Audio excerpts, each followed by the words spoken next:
ওকুর রব্বি আউযু বিকা মিন হামাজাতিশ শায়াতিন ওয়া আউযু বিকা রব্বি আইয়াহদুরুন। বিসমিল্লাহির রহমানির রহিম। ক্বালা রব্বি ইশরাহ লি সাদরি ওয়া ইয়াসসির লি আমরি ওয়াহলুল উকদাতাম মিন লিসানি ইয়াফকাহু কওলি রব্বি জিদনি ইলমা। তেলাওয়াতের ধারাবাহিকতায় আজকে আমাদের তেলাওয়াত শুরু হবে সূরা মায়দার 111 নম্বর আয়াত থেকে। বিসমিল্লাহির রহমানির রহিম।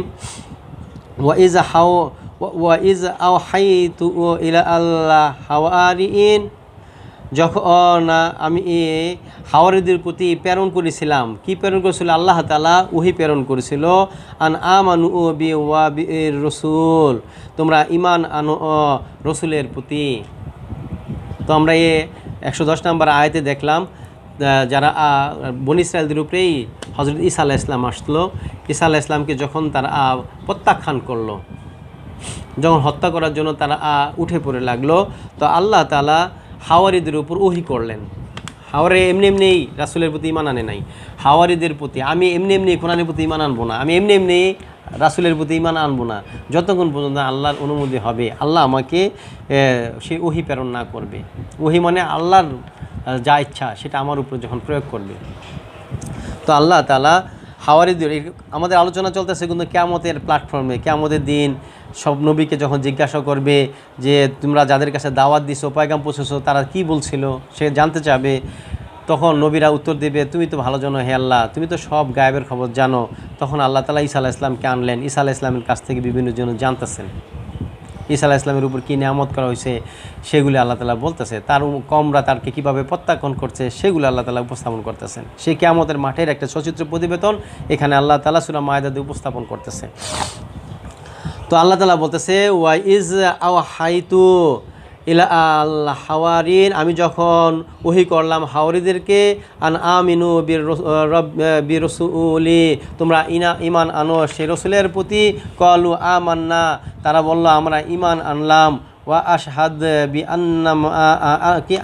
আন্নানা মুসলিমুন, যে আপনি সাক্ষী থাকেন আমরা মুসলিম, আমরা তার উপর ঈমান এনেছি, আত্মসমর্পণ করেছি। মুসলিম মানে আত্মসমর্পণ করেছি। হাওয়ারিদেরকে যখন আল্লাহ তাআলা বলল তোমরা ঈমান আনো এই রাসূলের প্রতি, তখন হাওয়ারিরা বলল আমরা ঈমান এনেছি, অতএব আপনি সাক্ষী থাকুন আমরা অনুগতদের অন্তর্ভুক্ত হয়েছি। ইসকালা আল্লাহ হাওয়ারিউনা ইয়া ঈসা ইবনা মরিয়ম, যখন হাওয়ারিরা বলছিল মরিয়মের পুত্র ঈসাকে, হাল ইয়াস্তাতিউ রব্বুকা, তোমার রব কি পারে না, তোমার রব কি পারে না, প্রশ্ন করতেছে। আন ইয়ানাজ্জিলা, যে আমাদের জন্য নাজ্জিলা অবতীর্ণ করবেন, আলাইনা আমাদের উপর, মা ইদাতা মিনা আল সামাই, খানজা ভর্তি কোনো খাবার আসমান থেকে। হাওয়ারিরা যখন ঈমান আনলো তখন কী করলো? ঈসা আলাইহিস সালামকে জিজ্ঞাসা করলো, তোমার রব কি পারে না আমাদের উপর অবতীর্ণ করতে, আকাশ থেকে খানজা ভর্তি খাবার নাজিল করতে? ক্বালা আত্তাকাওয়া আল্লাহ ইন কুনতুম মুমিনিন, তখন ঈসা আলাইহিস সালাম উত্তর দিলেন, তোমরা আল্লাহকে ভয় করো। ধমকের সহিত আল্লাহ ঈসা আলাইহিস সালাম বলল, তোমরা আল্লাহকে ভয় করো যদি মুমিন হও, তোমরা যদি আমার অনুসারী হয়ে থাকো, আল্লাহর উপর ঈমান এনে থাকো, তো এই রকমের কী চাচ্ছ? অতএব তোমরা ভয় করো আল্লাহকে যদি তোমরা মুমিন হও। কলু, তারা এবারকার নরম করে বলল, হাওয়ারিরা বলল, কলু, তারা বলছিল, নুরিদু আন নাকুলা মিনহা, আমরা চাই যে আমরা খাবো তা থেকে, আমরা যা চাইছি আকাশ থেকে কিছু নাজিল করতে, তা অন্য কিছু কারণে না, আমরা তার থেকে কিছু খাবো। ওয়া তাতমা ইন্না ফালু বানা, আমাদের অন্তরগুলো একটু প্রশান্তি পাবে। কী কারণে? ওয়ানা আলাম, আমরা জানবো যে কাদ সাদাকানা, আমরা এই জন্য জানবো যে তুমি সত্য বলেছ, তুমি যে আল্লাহর পথে আমাদেরকে ডাক দিছো সে পথ অনুযায়ী আমরা চললাম। তো আমরা খাদ্য আনতে বলছি এই কারণে যে আমাদের অন্তরগুলা একটু জানবে, প্রশান্তি পাবে যে তুমি একজন সত্যবাদী নবী, তুমি সত্য বলতেছো, এই প্রশান্তির জন্য।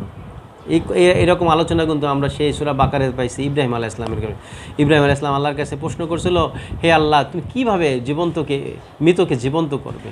তা আল্লাহ প্রশ্ন করছে, তুমি কি এটা বিশ্বাস করো না? ইব্রাহিম আলাইহিস সালাম, আমি বিশ্বাস করি না মানে? বিশ্বাস করি, তবে আমার মনে অন্তরকে একটু প্রশান্তি দেবো, এই জন্য আল্লাহ জানতে চাইছি।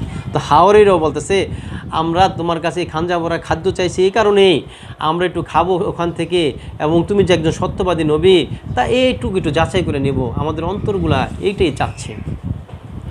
ওয়ানাকুনা আলাইম হা মিন শাহিদাত, হব আমরা তার উপরে সাক্ষ্যদাতা হিসাবে, ভবিষ্যতে যদি আমাদেরকে সাক্ষ্যদাতা হিসাবে ডাকা হয় তার সাক্ষী হবে, এই কারণেই আমরা তোমার কাছে চাওয়া।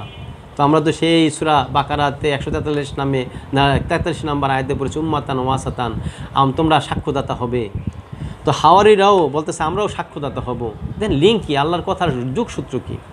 খুঁটায় খুঁটা পড়লে এবং এটাকে যদি বাস্তব রূপ দেওয়া হয় তাহলে একদম একটা কি সিনেমা, একটা কি ছায়াছবি কাকে বলে, একটা কথাকে রূপান্তরিত করলে আমাদের সামনে যেরকম করা হয় আল্লাহর এই আখিরাতের দিনে কি হবে সেটা যদি আমরা উপস্থাপন করি, মানে ছায়াছবিকে একটু রূপ দান করি, তাহলে দেখেন কত স্পষ্ট হয়ে যায় আল্লাহর সম্পূর্ণ বিষয়গুলো, কোরআনের প্রত্যেকটা কথা।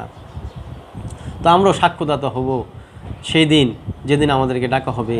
হাওয়ারিরা বলতেছে কলা ঈসা ইবনে মরিয়ম, তখন ঈসা আলাইহিস সালাম মরিয়মের পুত্র বলল আল্লাহুম্মা, হে আমার রব, রব্বানা, হে আমার রব, আংজিল আলাইনা, তুমি নাজিল করো আমাদের উপর, মা ইদাতান, খাদ্য ভরা পূর্ণ খাঞ্জা, মিন সামা ই, আকাশ থেকে।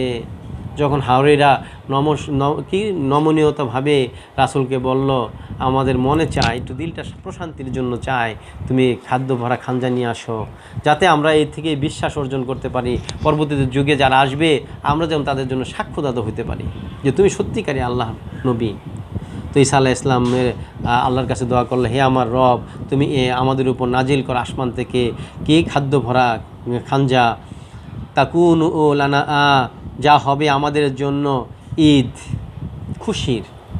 এই যে ঈদের একটা শব্দ পেলাম, আমরা যে ঈদ করি, ঈদ কোথায় থেকে পেলাম, কিভাবে পেলাম, কোথায় আছে, কোরআনের কোন জায়গায় আছে, একটু আমরা দেখা দরকার। তো ঈসা আলাইহিস সালাম প্রশ্ন করলো, হে আল্লাহ, তুমি যদি নাজিল করো সেটা আমাদের জন্য হবে খুশির। এখানে খুশির শব্দটা আরবিতে আনছে ঈদ, এটা হবে আমাদের জন্য ঈদ। লি আউয়ালিনা ওয়া আখিরিন, আমাদের পূর্ববর্তীদের জন্য এবং পরবর্তীদের জন্য, ওয়া আইতাম মিনকা, আমাদের পরবর্তীদের জন্য নিদর্শন হবে। এটা এই যে খাঞ্জা ভরে দিল, এটা আমাদের জন্য নিদর্শন হবে। আরো যুকুনা, আমাদেরকে রিজিক দিন। ওয়া আনতা খায়রুর রাজিকিন, তুমি তো উত্তম রিজিক দাতা।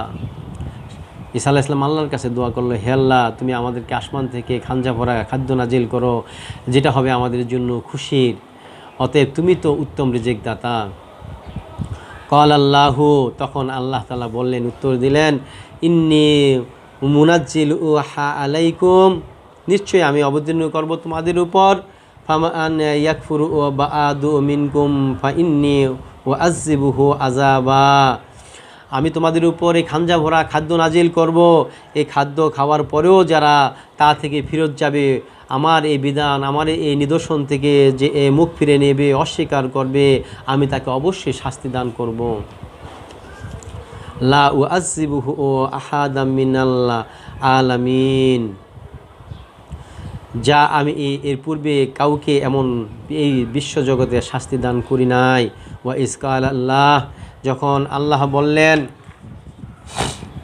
ইয়া ঈসা ইবনে মরিয়ম, হে মরিয়মের পুত্র ঈসা, আনতা কুলতা আলিন্নাস তাখিজুনি ওয়া উম্মি ইলাইহি মিন দুনিল্লাহ, হে ঈসা মরিয়ম, তুমি কি লোকদেরকে বলেছ? এই যে আল্লাহ তাআলার কঠিন কথা চলে আসলো। হে ঈসা ইবনে মরিয়ম, মরিয়মের পুত্র ঈসাকে আল্লাহ তাআলা জিজ্ঞাসা করতেছে, ওয়া আনতা কুলতা আলিন্নাস, তুমি কি মানুষদেরকে বলেছ ইত্তাখিজুনি ওয়া উম্মি ইলাইহি মিন দুনিল্লাহ, তোমরা গ্রহণ করো উপাস্যরূপে আমাকে এবং আমার মাকে আল্লাহকে ছেড়েও। আল্লাহকে তো মানে, আল্লাহ ছাড়াও, আল্লাহ ছাড়ো তুমি কি বলেছ তুমি এবং তোমার মাকে উপাস্যরূপে গ্রহণ করতে? দেখেন কিয়ামতের মাঠে যেদিন সব নবীর উপস্থিত হবে, সেদিন আল্লাহ তাআলা কিভাবে প্রশ্ন করতেছেন ঈসা আলাইহিস সালামকে, তুমি কি তোমার কওমকে বলেছ যে তুমি এবং তোমার মাতা উপাস্য আল্লাহ ছাড়াও, আল্লাহ ছাড়া বলবো না, ছাড়াও বলবো, আল্লাহ উপাস্য তো জানে, আল্লাহ ছাড়াও বলবে, আল্লাহ ছাড়াও আছে। কলা সুবহানাকা, ঈসা আলাইহিস সালাম বলল, হে আল্লাহ, আপনি তো মহা পবিত্র। মা ইয়াকুনু লি আন আকু আকু আকুলা মা লাইসা লি জিহাক, আমার তো শোভা পায় না এরকমের কথা আমি বলবো, আর এর অধিকারও তো আমি রাখি না। আমি কি কথা বলতে পারি? ইন কুনতুম কুলতুহু ফাকাদ আলিম তাহু, যদি আমি বলে থাকি নিশ্চয়ই আপনি তা জানেন। আমি যদি এই ধরনের কথা বলেও থাকি আপনি তো জানেন। তা আলামু মা ফি নাফসিহি, আমার অন্তরে যা আছে তা আপনি সবই জানেন। ওয়ালা আলামু মা ফি নাফসিকা, আমি জানি না আপনার অন্তরে কি আছে। তুই ঈসা আলাইহিস সালামকে আল্লাহ তাআলা কিয়ামতের ময়দানে কিভাবে হ্যারেস করতেছে, জিজ্ঞাসা করতেছে, তুমি কি তোমার কমকে বলছো তুমি তোমার মা আল্লাহ ছাড়াও রব পালন কর্তা? ঈসা আলাইহিস সালাম বলতেছে, হে আল্লাহ, আমি যদি বলতে, তুমি তো জানো, তুমি তো আমার অন্তরে খবর জানো, আমি জানি না তোমার অন্তরে কি আছে। ইন্নাকা আনতা আল্লামুল গায়ুব, তুমি তো সব কিছু জানো, অদৃশ্য বিষয়ে যা আছে, আমি যা বলছি, যে যা করে সব তো তুমি জানো। মা কুলতু লাহুম ইল্লা মা আমারাতানি বিহি, আমি এছাড়া আর কিছুই বলি নাই। আল্লাহর কাছে সে সারেন্ডার করে বলতেছে, হে আল্লাহ, আমি তাদেরকে কিছুই বলি নাই, বিহি, যা তুমি নির্দেশ দিয়েছো তার বাহিরে। ইন আবদুল্লাহ রব্বি ওয়া রব্বুকুম, আমি তাদের কাছে কিছুই বলি নাই, তুমি যা বলতে আদেশ করছো তার বাহিরে। আমি শুধু তাদেরকে এই বলেছি যে তোমরা ইবাদত করো আল্লাহর, যে আমার রব তোমাদের রব, যে আমার পালনেওয়ালা তোমাদের পালনেওয়ালা, তাদের গোলাম, তার গোলামি করো, এছাড়া আমি আর কিছুই বলি নাই। ওয়া কুনতু আলাইহিম শাহিদা, এবং বলেছিলাম তাদের উপর সাক্ষী, মা দুমতু ফিহি, আমি ছিলাম যতক্ষণ তাদের মাঝে উপস্থিত। আমি তাদের সম্পর্কে তো আমি ততক্ষণ পর্যন্ত সব কিছু বলতে পারবো সাক্ষী হিসাবে, যতক্ষণ পর্যন্ত আমি তাদের সামনে উপস্থিত ছিলাম। তো যেখানে রুহুল কুদরত দিয়ে সাহায্য করা হইতেছে যে নবীকে, সে নবী বলতেছে আমি তাদের সম্পর্কে ততটুকুই জানতাম যতটুকুক্ষণ পর্যন্ত তাদের সামনে আমি ছিলাম। আজ আমাদের নবীকে আমরা বানাইছে হায়াতুল নবী, মরার পরেও সে নাকি সব কিছু জানতে পারে। মাআযাল্লাহ, আল্লাহ তাআলা এই ধরনের কথা থেকে আমাদের হেফাজত করুন। তো ঈসা আলাইহিস সালাম বলতেছে আমি তো তাদের সম্পর্কে অবহিত ছিলাম ততক্ষণ পর্যন্ত যতক্ষণ পর্যন্ত তুমি তাদের সামনে আমাকে রাখছিলা, উপস্থিত করছিলা। ফালাম্মা তাওয়াফাইতানি কুনতা আনতা রাকিবা আলাইহিম, যখন তুমি আমাকে উঠিয়ে নিলা তার উপর তত্ত্বাবধায়ক তো তুমিই ছিলা। আমার উঠানোর পর তো আমি কিছুই জানি না, তাদের তত্ত্বাবধায়ক তো আপনি ছিলেন আল্লাহ। ওয়া আনতা আলা কুল্লি শাইইন শাহিদ, আপনি তো সব কিছু ওই সাক্ষী। ইন তুআযিবুহুম ফা ইন্নাহুম ইবাদাকা, আমরা যখন আপনি এখন আপনি যদি তাদেরকে শাস্তি দেন তবে তারা তো আপনার বান্দা, আর যদি মাফ করেন তবে আপনি তো সার্বজনীন জ্ঞান বুদ্ধিমান। ঈসা আলাইহিস সালাম বলতেছে ইন তুআযিবুহুম ফা ইন্নাহুম ইবাদাতুকা ওয়া ইন তাগফিরু লাহুম ফা ইন্নাকা আনতা আল আজিজুল হাকিম। তো আপনি তো তাদের শাস্তি দেন তবে তারা তো আপনার বান্দা, আর যদি মাফ করে দেন তবে তো আপনি কে সর্বজয়ী জ্ঞানী ও বুদ্ধিমান পরিপূর্ণ। কল আল্লাহ, এবার আল্লাহ তাআলা বললেন হাজা ইয়াউম ইনফাউ সাদিকিনা সিদকুহুম, আজ সেই দিন যেই দিন সত্যবাদীরা তাদের সত্যতা কল্যাণ দান করবে। আজকে সেই দিন সত্যবাদীরা সত্য কল্যাণ দান করবে। লাহুম জান্নাতুন তাজরি মিন তাহতিয়াল আনহার খালিদিনা ফিহা আবাদা, যারা সত্যবাদী, সত্যতার সাথে যাদের জীবন পরিচালিত করছে, আল্লাহ তাআলা তাদেরকে প্রবেশ করাবেন জান্নাতে, যার পাদদেশে দিয়ে প্রবাহিত হচ্ছে হাজারো ঝর্ণাধারা, আর সেখানেই তারা স্থায়ীভাবে বসবাস করবে। তো আমরা এই যে ঈসা আলাইহিস সালামের এই দিয়ে কি বুঝলাম ঈসা আলাইহিস সালামকে আল্লাহ তাআলা উপস্থাপন করলেন, বললেন যে তুমি কি তোমার মা এবং তোমাকে উপাস্যরূপে বলছো তোমার কওমকে? ঈসা আলাইহিস সালাম বললেন, হে আল্লাহ, আমি কি কথা বলতে পারি? আমার অন্তরে কি আছে সব জানেন, আপনার অন্তরে কি আছে আমি জানি না। আমি তো তাদেরকে এই কথাই বলতে বলেছি যা আপনি আদেশ করছেন, কি যে এই কিতাব ইনজিলের মাধ্যমে যে আদেশ করছেন যে আমি তোমরা গোলামি করো আল্লাহর, যিনি আমার রব তোমাদের রব। আমি তাদের সম্পর্কে অবহিত ছিলাম যতদিন তাদের মাঝখানে ছিলাম। যখন উঠিয়ে নিলে তাদের ব্যাপারে তো আল্লাহ তুমি তো পর্যবেক্ষক ছিলে। তো আজকে নবীদের কেউ যদি, আমার রসুলকেও যদি জিজ্ঞাসা করা হয়, হে মোহাম্মদ, কি আমাদের মাঝে যদি জিজ্ঞাসা করা হয়, তাহলে রাসুল ঈসা আলাইহিস সালামের মতোই তো উত্তর দিবে। আল্লাহ তো একজন নবীকে দিয়েই সব উদাহরণ দিতেছেন। হে মোহাম্মদ, তুমি কি রেখে আসছিলা তোমার কওমদের জন্য কি 3 লাখ 2 লাখ হাদিস, যে হাদিস দিয়ে তারা জীবনযাপন করছে, নিজেদের জীবন পরিচালিত করছে। রাসুলও যদি ঈসা আলাইহিস সালামের মতো উত্তর দেয়, হে আল্লাহ তুমি তো সব জানো, আমি যতদিন মাঝখানে ছিলাম এরকম তো তারা করে নাই, আমার নামে কোনো হাদিস রচনা করে নাই। আমি তো তাদেরকে তাই বলছি যা তুমি এই কোরআনের মাধ্যমে আদেশ দিয়েছ, আমি এর বাইরে তাদেরকে কিছুই বলি নাই। এখন আমি যখন মারা গেলাম, আমার নামে যদি তারা কোনো মিথ্যা হাদিস বানায় থাকে, আমার নামে যদি হাদিস বানায় জীবন পরিচালিত করে থাকে, তার দায় কি আমার? ঈসা আলাইহিস সালামের মতো যদি রাসূলও একই উত্তর দেয়, তাহলে আমাদের অবস্থানটা কী দাঁড়াবে? ভাই, একটু কি বোঝার আমাদের বুঝ নাই? একটু বোঝার জন্য কি আমরা চেষ্টা করব না? আমরা কি তাকিলুনের মতোই বসে থাকবো?